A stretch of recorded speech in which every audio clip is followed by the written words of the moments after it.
What's going on, football fans? It's me, J.R. Clark, back again with another rendition of the Falcon Eye View.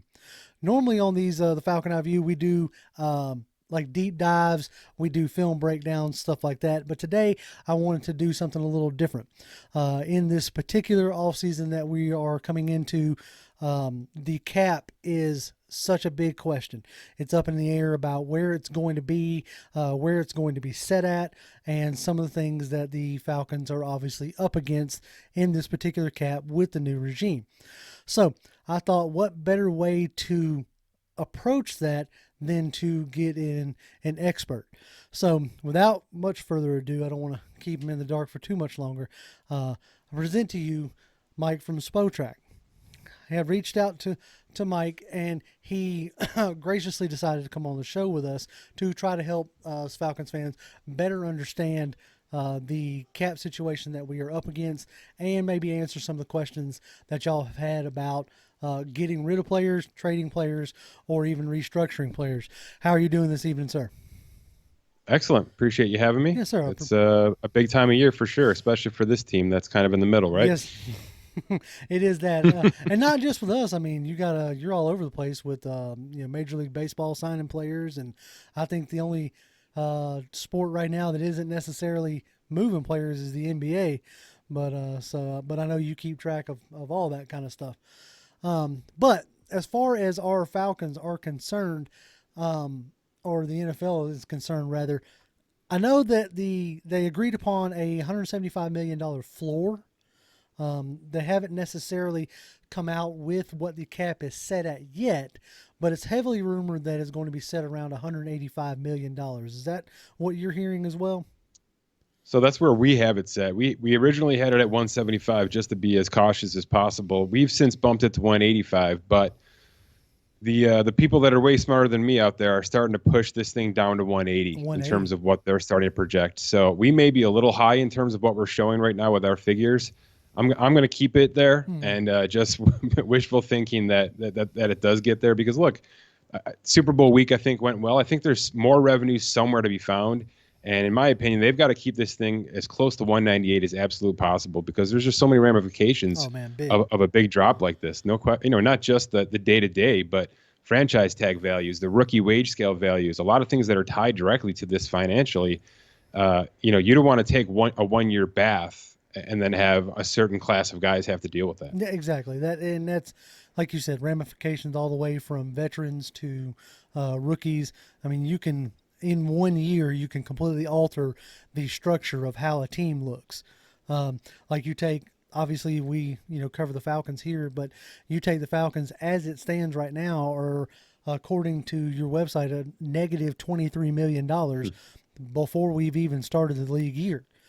And we're not even in the worst shape. I would say that one of our league rivals, the New Orleans Saints, are in a far worse shape than we are, at like a negative like 80 million or something of that nature.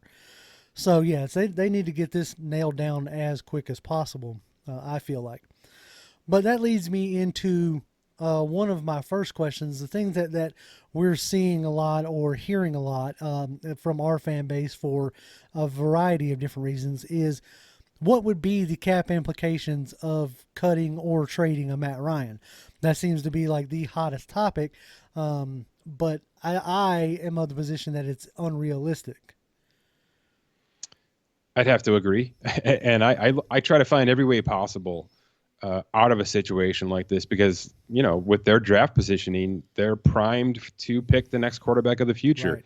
Now, that being said, we have seen teams in this position, not take the number one quarterback, but maybe the number two or the number three quarterback, set him up with a veteran for a year, and then slow play his process into the starting role. Right.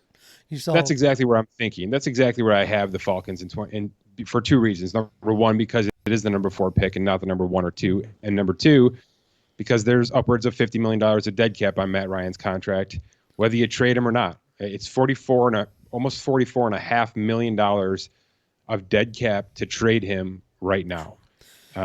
It's just not happening right now. Now, maybe it happens June 2nd when you can split that up over the next 2 years, but is that something that this new GM really wants to deal with? A $26 million and a $23 million dead cap hit over the first 2 seasons of it's not his career. Necessarily setting yourself up for success right there. No, it's not. And I don't think Matt Ryan's in a position where he's dragging you through the mud Mm-hmm. on the field. He's a competent quarterback, still above average in many respects. And there's weapons on that offense that can tick. Right. I think you had two separate seasons in 2020. The first 6 weeks were a disaster for whatever Yeah. reason. And the last, 10 or 11 were actually pretty decent football. And you were competitive or beating some teams that maybe you shouldn't have based on the first 6 weeks. So I don't know if that blowing it all up at the quarterback position is the right move, even if the dead cap was in a better position. But the way this contract looks and the way that I read it, which is kind of a unique situation, I just can't see it happening this offseason. I really can't. Yeah, I'm definitely with you in that camp, but I kind of, like I said, I kind of wanted our viewers to hear it from somebody else other than me. um, Yeah. but now that does get into the question of what are some of the ways that the Atlanta Falcons can get under that cap number and possibly free up some cap number or cap space to go out and sign some players, because you do, like you stated, you have a completely new regime coming in.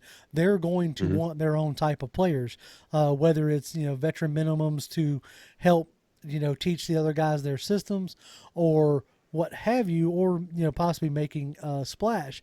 I know that one way to go about it obviously is cutting lesser players. That we can split hairs on in that aspect. But what I'm more interested in is the difference between restructuring contracts and extending contracts. Because you have a guy like, say, a Deion Jones, right, that they signed not too long ago. What would it be more advantage to extending a Deion Jones or restructuring? You see what I'm saying? I don't know. I do, and generally they're the same. If you're good with the player, it's about pushing cap down the Right. way, maybe structuring some cash flow differently, and actually, both of those things are going to be a big deal for a lot of teams. It's not just about cap. There's some payroll issues with a lot of these teams. There's a lot of marketing and sales departments along with these teams that are getting axed right now because they just flat out can't afford it Right. from a budgetary standpoint, and that's going to trickle down into the players. There's going to be financial situations where they just don't want to pay $5 million for a player that's worth $2 and so forth. So that's where your roster bubbles, your veteran cuts, things like that are really going to start to come into play. And you're right. There's a couple of names at the bottom of the list that are for sure going to be Right. going. But the difference between a restructure and an extension this year, the problem is this. Thomas Dimitroff was a restructure.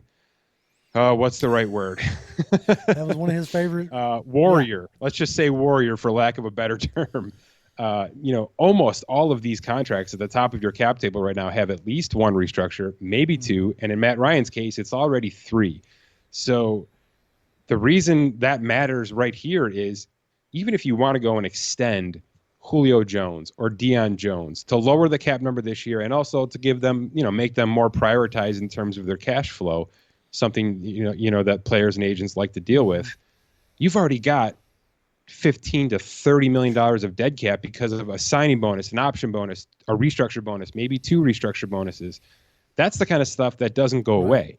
It transfers over to the new contract, and so the only thing you can really do is lower the cash payment this year, and that's just not going to fly with a lot of players and a lot of agents. So there's a lot of trouble with this Falcons cap table. And it's not just that there's some bad players here, and it's not just that Matt Ryan's maybe aged out of his contract. Right. It's that the way these contracts look on paper right now, because of the manipulation that's happened over the past 3 to 4 seasons, have left this current regime in a bit of a mess. I have to be honest. I think the right move, and you're not going to like this as a Falcons fan, I think the right move is just to eat it, to just kind of pause this out. Because if you see contracts like Deion Jones and Julio Jones with 3 years left, with significant dead cap, touching it this year is going to kill you next year. It's going to really kill you next year. And really next year with two or less years left on the contract, that's when you can start to think about an extension. So actually new money, new signing bonus, things like that. When you're 3 years out, there's just too much dead cap. There's too much blood on these contracts to really manipulate it in a way that's going to help you. Even if it's helping you today, it's going to really, really hurt you tomorrow. So there's a bit of a mess that's carrying over, unfortunately, with a lot of these contracts, and none of them are honestly safe in terms of the way they're structured. So okay, then I guess that leads me to an interesting thought. We've always kind of not hailed, but we've always kind of given Thomas Dimitrov a pass as not ever leaving us in cap hell, so to speak. Now, granted, when those restructures happened, nobody saw COVID coming as far as that situation. Nobody saw, I mean, I think for at least 3 to 4 years in a row, you had the cap go up and up and up. And I'm assuming that when those restructures happened, that was the feeling. But that's like gambling right there. You can't guarantee that it's going to go up. So I guess you nailed it. You nailed it, man. That's exactly the way the Falcons, the Eagles, the Saints, just for 3 examples, have been operating. Well, if the league is going to raise the cap 10 million every year, then we're gonna bet on that. We're gonna gamble on some of our contracts and make them a little bit stronger than they actually need to be, or maybe manipulate some of the cap a little bit more than is safe, right? A little bit recklessly, because the league's going to bail us out every year. It's going to bail us out with a big fat cap number. This hits, those 3 teams specifically drop right to the bottom of the mess because it's caught up to them and then some. No, that's a point that, like I said, I think us as Falcons fans, or at least the normal Falcons fans who don't dive into the, cap websites, which is something that I'm trying to start doing more to understand the business side of it, because the business side of it, to me, as I start to understand the league more, carries more weight than even the talent side. Like, if there's one, I've said it 4 or 5 times on the show now. If there's one thing I can guarantee you that billionaires like to do, it's make money. So that's the one thing that I'm going to bet on, right? Is for them to make money. So, I mean, outside of cutting a handful of people to get to just the cap number, do you know the actual penalty for not being under the cap? Like come league? Oh yeah, you don't want to be there. That's a gigantic fine and the loss of major draft picks. That's what I was thinking. I thought it was like loss of draft picks. Even for an hour, they're going to dock you. Yeah, you want to make sure that you can get yourself neutral by March 17th, 4 p.m. Eastern. So there's going to be some creativity done here. It's going to take some work. It's going to take some real relationship building with some of these players and agents to really understand what kind of situation this team is in as a whole. Maybe Dante Fowler can be restructured. There's a couple of contracts here that maybe aren't as bad as others, and you're just going to have to do that. You're going to have to deal with those. And my God, you may have to restructure Matt Ryan for a 4th time just to do it. Just to do it. That's going to make people just absolutely lose their minds. Yeah. Now, is a Jake Matthews? I know he's been restructured once shortly after he signed a new deal. I think in that same year he got restructured.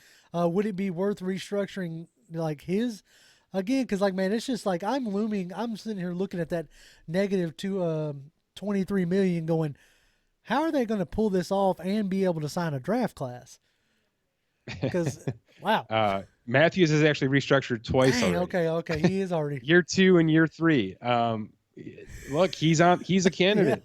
There's $19 million of dead cap because of all these bonuses and restructures, but he's 29. He's still playing pretty good football. That's not a position you want to get rid of at this point.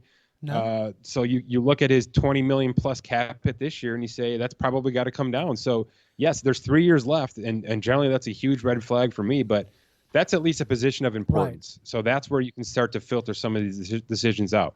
We're not gonna treat an inside linebacker or a safety as powerfully as we would a left tackle, a WR1, a QB1, things like that. Right. So your cornerstones.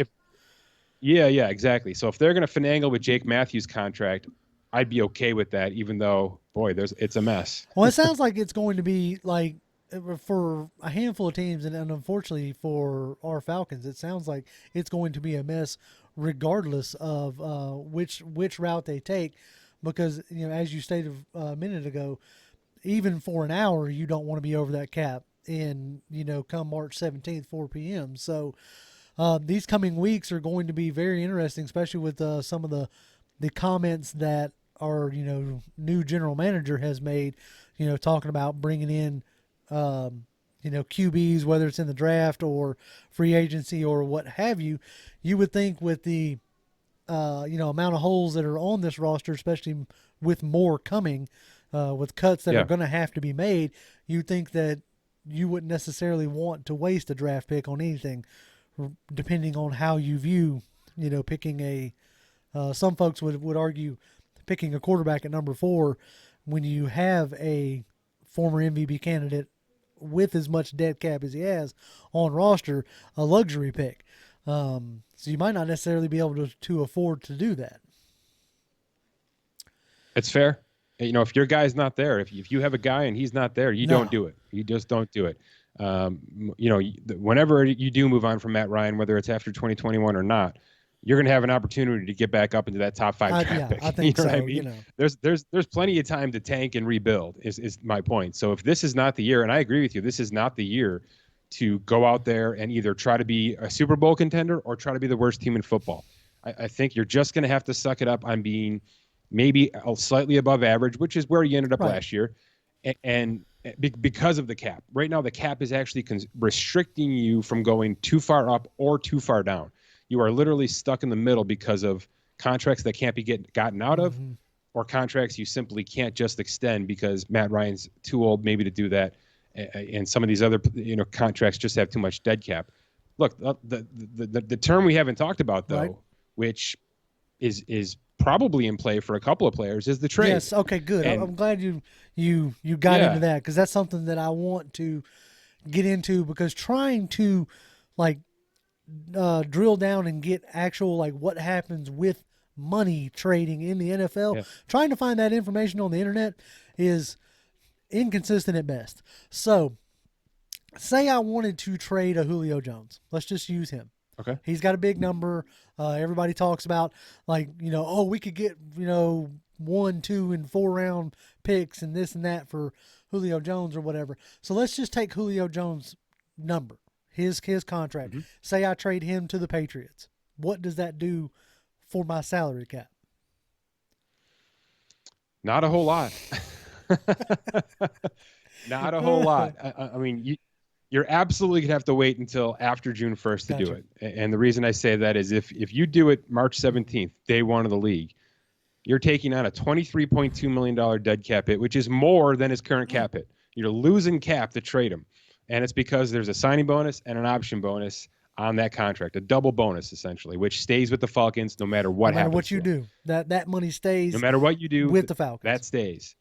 Yep. And this is actually a topical discussion, because this version of the contract is what Carson Wentz has, whereas Jared Goff had 1 bonus and then guaranteed salary. So that salary moved to Detroit with him.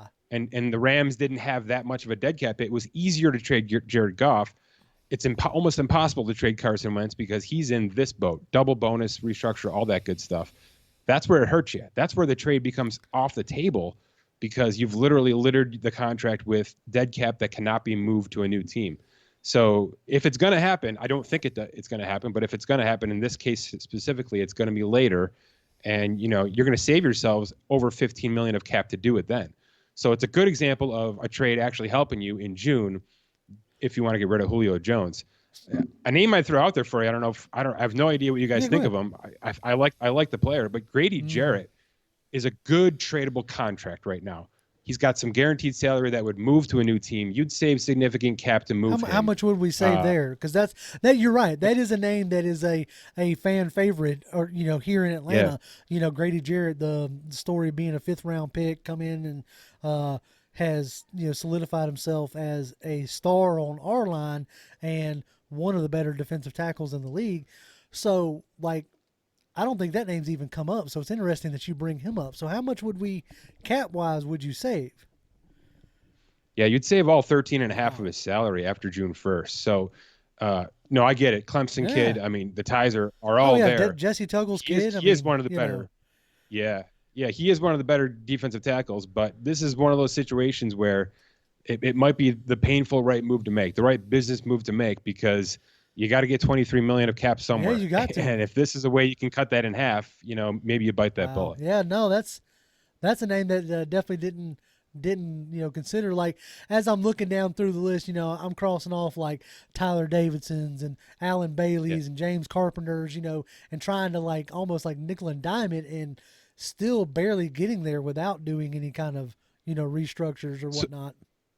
So that's going to be the popular way to do it, is you tick off $2-3 million of savings here and there with 5 or 6 guys. Then you restructure Jake Matthews or restructure Matt Ryan, and you're probably right at about where you need to be.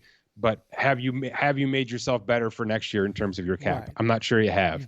So you probably need one bigger move, like a Grady Jarrett or some of a player that you probably don't want to get rid of from a football standpoint. But you might have to take that business hit this year. That is an interesting nugget that I don't think, at least nobody in our circles have definitely considered. So, wow, I very much appreciate you dropping that one. But that should get some that should get some heck of a player. No, he's a heck of a player, but he'll draw interest. But he'll as draw I've interest. always said, there's two sides to football. There is what happens on the field, and then there's what happens up in the front office.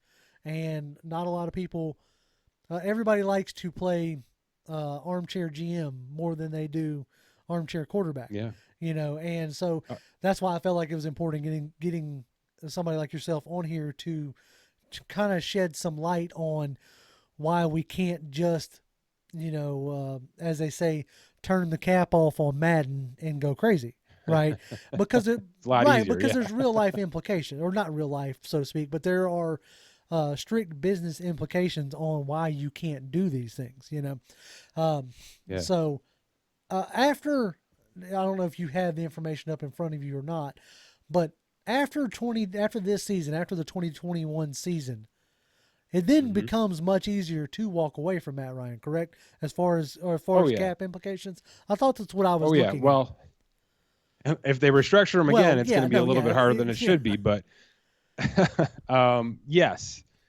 Like you're 15 million in the positive in terms of dead cap versus cap hit next year without really trying too hard right now.